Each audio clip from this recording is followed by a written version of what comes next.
Welcome to Kenton's videos. Enjoy the video. In this video, I will explain how to change the oil in a Ford Escape. First, gather your supplies. A new oil filter, about 5 quarts of 5W20 motor oil, a wrench, an oil filter wrench, and a drain pan. Make sure your Escape is on a level surface and the engine is cool before you begin. Now, let's drain the old oil.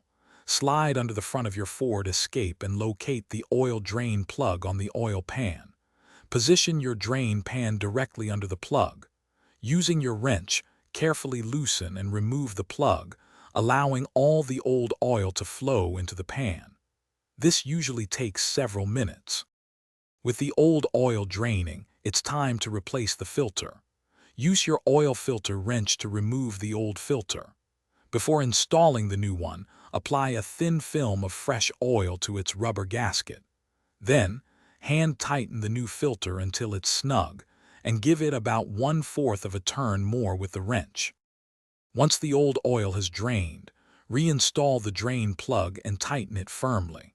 Now, open the hood and carefully pour about 5 quarts of the new 5W20 motor oil into the engine's oil fill cap. Start the engine briefly, then turn it off. Check for any leaks and verify the oil level on the dipstick. Thanks for watching. Consider subscribing if we helped you.